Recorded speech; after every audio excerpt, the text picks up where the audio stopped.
আর ভাই মনির হোসেন যাওয়ার আগে জাস্ট একটা কথা বলছিল যে আমি তো আমার ভবিষ্যৎ বা ছোট ভাই বোনের জন্য কিছু করতে পারি নাই, কিন্তু দেশের অগণিত ছোট ভাই বোনের জন্য আমি কিছু করে রেখে যাইতেছি।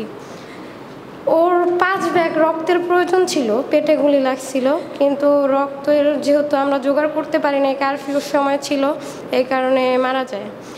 ওর মারা যাওয়ার পরেও অনেক ঝামেলা হয়। ও মারা যায় 19 তারিখে, আমরা ওকে কবর দিই 24 তারিখে। এর মধ্যে ওর লাশটা আটকানোই থাকে ঢাকা মেডিকেলে। মানে এর মাঝখানে আমাদের গুলশান থানা, বাটরা থানার মধ্যে অনেক ঘোরাঘুরি করানো হয়।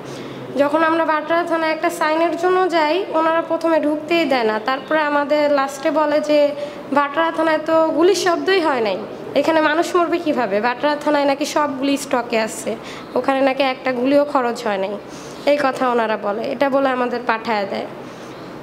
পোস্টমর্টম ছাড়া নাকি লাশ দিবে না, এটা নাকি রাষ্ট্রীয় মামলা হয়ে গেছে। ওকে কবর দিতে চাইছিলাম 3-4টা কবরস্থানে আমরা নিয়ে যাই, বাট ওনারা বলে যে নিষেধ করা আছে, কবর দেওয়া যাবে না আন্দোলনকারীদের, এভাবে বের করে দেয়। কোনোভাবে কোনো জায়গা থেকে সাহায্য নিতে দেয় না, বলে যেখানেই যাই বলে নিষেধ করা আছে, সাহায্য দেওয়া যাবে না, এভাবে আমাদের ঘুরায়। হসপিটাল থেকেও লাশ ছাড়তে চায় না।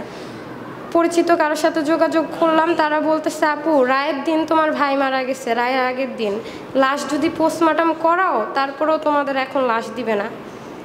আরেকজন পুলিশ অফিসার বললো যে পরিস্থিতি ঠান্ডা না হওয়া পর্যন্ত বডি পাবেন না। এইভাবে আমার ভাই কয়দিন থাইকা শরীরে ফোসকা পড়ে গেছিল ওর, তারপরে লাশটা ওরা ছাড়তে চায়নি। অনেক কষ্টের পরে দৌড়াদৌড়ি করে ও লাশটা আনি, তারপরেও মাটি দিতে পারি না। এইখানে ওকে নিয়ে যাওয়া হয় বরিশাল। এই ঝামেলার মধ্যে টাকারও প্রবলেম ছিল, তারপরও ভাইয়ার ফ্রেন্ডরা কোনোভাবে জোগাড় করে আনা দেয়।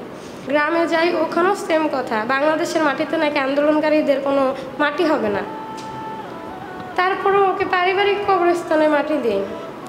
আমার ভাই শহীদ হয়েছে, এর জন্য আমাদের কোনো আফসোস নেই। আল্লাহ তাআলার আমানত আল্লাহ তাআলা নিয়ে যাবে, এটা নিয়ম, প্রকৃতির নিয়ম, এটার বাইরে কেউ যাইতে পারবে না।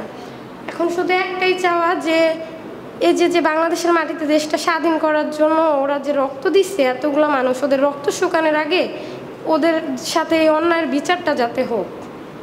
যারা এই কাজগুলো করছে প্রত্যেকটা দোষী মানুষের শাস্তি হোক, কিন্তু যারা নির্দোষ তারা যাতে কোনোভাবে এগুলোর মধ্যে জড়িত না হয়, এটাই জাস্ট চাওয়া আমাদের।